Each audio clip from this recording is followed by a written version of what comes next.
3 స్థానాల్లో ఎవరు? ఖమ్మం అభ్యర్థిగా పొంగులేటి, కరీంనగర్లో రాజేందర్ రావు, హైదరాబాద్కు వలీ వల్లా. ఆయా స్థానాల పార్టీ అభ్యర్థులపై కాంగ్రెస్ వర్గాలకు జోరుగా చర్చ.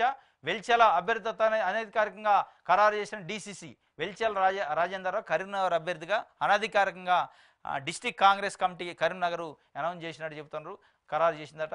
కేసీ సంతకం కోసం వెయిటింగ్ అంటున్న గాంధీభవన్ వర్గాలు నేడో రేపు ప్రకటించే అవకాశం. ఆ 3 స్థానాలు అటు ఖమ్మం, కరీంనగర్, హైదరాబాద్ పెండింగ్లో ఉన్నాయి.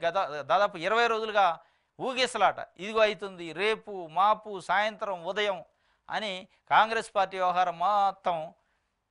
అంటే ప్రజల్లో ఒక రకంగా కాంగ్రెస్ పార్టీ అంటే ఈ ఊగేసలాట, ఈ ఉత్కంఠ. ఢిల్లీ హైదరాబాద్ తిరుగుతుంటారు. ఢిల్లీ నుంచి గ్రీన్ సిగ్నల్ రావాలి. ఇది ఎప్పుడు ఉంటుంది. ఇప్పుడు మళ్ళా రొటీన్గా స్టార్ట్ అయింది.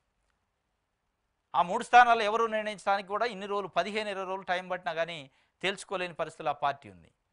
కరీంనగర్ నుంచి వెల్చెల రాజేందర్ రావు అభ్యర్థిత్వాన్ని దాదాపు జిల్లా కాంగ్రెస్ కమిటీ కూడా ఆమోదం తెలిపిందట. అనధికారికంగా ఏనే అని చెప్పి మాకు సంకేతాలు ఉన్నాయి. కేసీ వేణుగోపాల్ సంతకమే తర్వాయి కాబట్టి ఆయన అధికారికంగా ప్రకటించపోయినప్పటికీ ఆయనే అభ్యర్థిగా ఉంటాడు.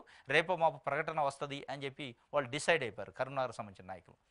At the same time Khammam నుంచి పొంగులేటి ప్రసాదరెడ్డి అభ్యర్థిత్వం ఖరారైనట్టు సోషల్ మీడియాలో చర్చ జరుగుతుంది. మొత్తానికి హైదరాబాద్ నుంచి వలీ ఉల్లా కూడా ఖరారైనట్టు జరుగుతుంది. ఆ ఖరారైందని బయటికి చెప్పే సాహసం అయితే మరి చేయట్లేదు. ఎందుకు అనేది తెలియదు. అంటే దానివల్ల ఏంది ఈక్వేషన్స్ ఏంది తెలియదు. కానీ మొత్తానికి అయితే బయటికి చెప్పే సాహసం చేయట్లేదు. కాంగ్రెస్ పార్టీ ఇంకా ఆ ఊగేసలాటనే ఉన్నట్టు మనకు అర్థమవుతుంది.